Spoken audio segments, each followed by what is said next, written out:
Ukrainian President Volodymyr Zelenskyy spoke with President Biden overnight, giving him an update on that frightening development we were telling you about, that Russian assault on Europe's largest nuclear power plant. President Zelenskyy still standing firm there in the capital. That capital increasingly under siege. Our senior foreign correspondent is there. Ian Pannell starts us off. Good morning, Ian. Yeah, good morning, George. From the Maidan, Independence Square. You know, this was the seat of the Revolution of Dignity back in 2014 when the Ukrainians rose up to express their desire to move away from Russia and closer to the West. Well, today the barricades have been set up here for a much more bloody and brutal battle.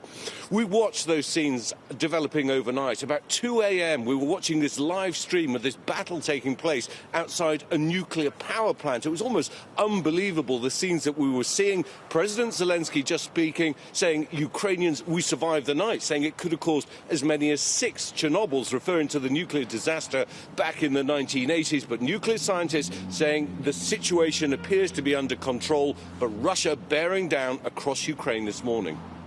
This morning, more civilian infrastructure hit as videos circulating online show the devastation, including a school in Zhytomyr, west of Kiev, destroyed. This is just the latest escalation as Russia ramps up its war machine, increasingly bombing indiscriminately. There now seems to be almost total disregard for civilians caught in the middle. Just 90 miles north of Kiev, in the city of Chernihiv, dashcam video capturing the moment a missile strike hits a residential neighborhood. City emergency services saying 47 people were killed, 18 wounded. If confirmed, it would be the deadliest single attack on civilians since the invasion began.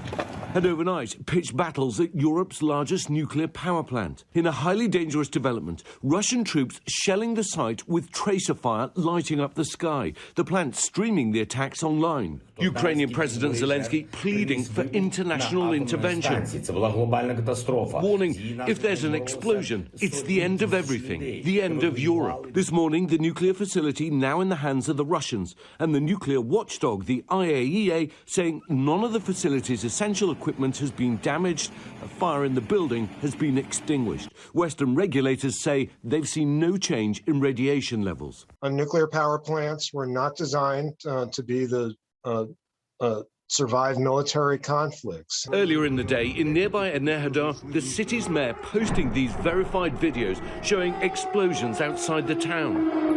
And in the southern part of the country, the Russians seizing Kherson, the first major city to fall into their hands. And with troops bearing down on Mykolaiv and the navy approaching Odessa, it appears they're trying to cut Ukraine off from the Black Sea coast. Kharkiv in the east, the country's second largest city, has been under siege for days. This week, a resident was recording a video message when one of the airstrikes hit.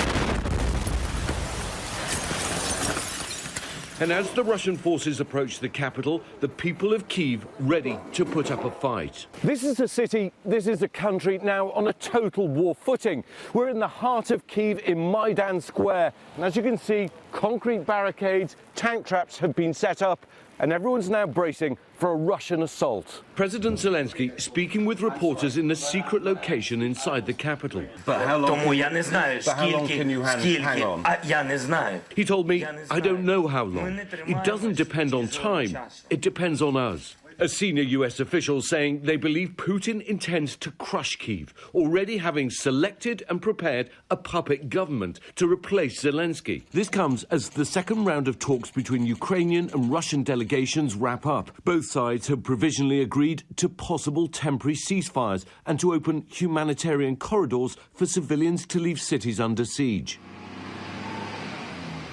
Well, Cecilia, I've seen this playbook before. I saw it in Syria, in the city of Aleppo, where Putin, together with Bashar al-Assad, bombed and pummeled residential neighbourhoods to try and drive large numbers of people out. Collective punishment, but a total disregard for civilian life. Cecilia? The world needs to hear these stories. Ian, thank you so much. Hi, everyone. George Stephanopoulos here. Thanks for checking out the ABC News YouTube channel. If you'd like to get more videos, show highlights, and watch live event coverage, click on the right over here to subscribe to our channel. And don't forget to download the ABC News app for breaking news alerts. Thanks for watching.